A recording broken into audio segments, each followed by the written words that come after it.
Hi అండి. Welcome to Radhika shiny vlogs. అందరూ ఎలా ఉన్నారు? బాగున్నారా అండి? ఈరోజు మనం ప్రిపేర్ చేసేది పొడి ఉప్మా అండి. ఫస్ట్ ఒక గ్లాస్ రవ్వ తీసుకున్నాను. అది మనం ఏంటంటే ఫస్ట్ వేయించుకోవాలండి రవ్వను. అంటే కొంచెం దూరగా వేయించుకోవాలి. మనం ఎంత రవ్వని దూరగా వేయించుకుంటే అంత పొడి పొడి మనకు ఉప్మా అనేది వస్తుంది. కొందరు ముద్దగా ఉన్న ఉప్మా ఇష్టపడతారు. కొందరు పొడి పొడిగానే ఇష్టపడతారండి. మామూలుగా ముద్దగా ఉన్నదంటే చాలామంది చేసుకుంటారు. పొడి పొడి చేయడం అంటే చాలామందికి రాదండి.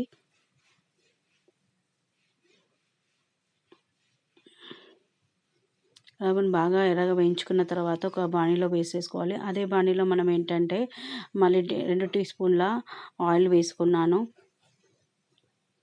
ఆయిల్ మీ ఇష్టం అండి. మీ ఆప్షన్ కొంచెం తక్కువ కూడా వేసుకోవచ్చు. తర్వాత పోపు దినుసులు, జీలకర్ర, ఆవాలు, మినపప్పు వేసుకున్నాను. దాని తర్వాత కొంచెం శనగపప్పు వేసుకుంటున్నానండి. తర్వాత పచ్చిమిర్చి కొంచెం వేగాక ఉల్లిగడ్డలు వేసుకోవాలి. కరివేపాకు,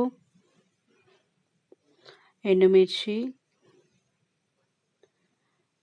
కచ్చపచ్చగా దంచుకున్న ఎల్లిపాయ అండి. ఎల్లిపాయలు చిన్న చిన్నగా కట్ చేసుకొనైనా వేసుకోవచ్చు. కచ్చపచ్చగా దంచుకొనైనా వేసుకోవచ్చు. అది మీ ఆప్షన్ అండి. దూరగా వేగిన తర్వాత ఒక గ్లాస్ రవ్వకి 1½ గ్లాస్ సేమ్ గ్లాస్తో వాటర్ పోసుకోవాలి.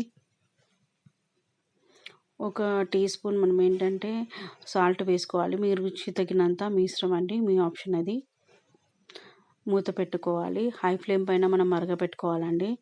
మరిగిన తర్వాత లో ఫ్లేమ్ పెట్టుకొని మళ్ళీ వేయించుకున్న రవ్వను మెల్లగా మనం ఏంటంటే పోసుకుంటూ ముద్దలు లేకుండా మనం ఏంటంటే దాన్ని కలుపుతూ ఉండాలి. ఒకేసారి పోసుకుంటే ఉండలు కడుతుందండి రవ్వ అనేది. కాబట్టి మెల్లగా పోసుకొని సిమ్ములో మనం ఏంటంటే రవ్వను మంచిగా కలుపుకోవాలి ముద్దలు లేకుండా. కలుపుకున్న తర్వాత మూత పెట్టుకొని ఒక 2-3 మినిట్స్ తర్వాత మళ్ళీ ఒకసారి కలుపుకోవాలండి ఉండలు లేకుండా.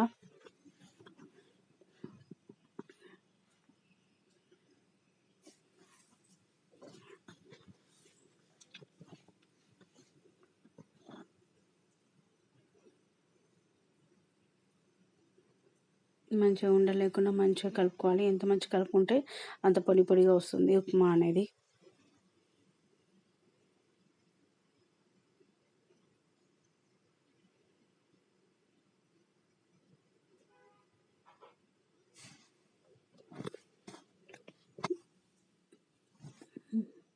మళ్ళీ మూత పెట్టుకొని ఒక 2-3 మినిట్స్ దాన్ని అలాగనే ఉంచుకోవాలండి. రెడీ అయిందండి మన వేడి వేడి ఉప్మా.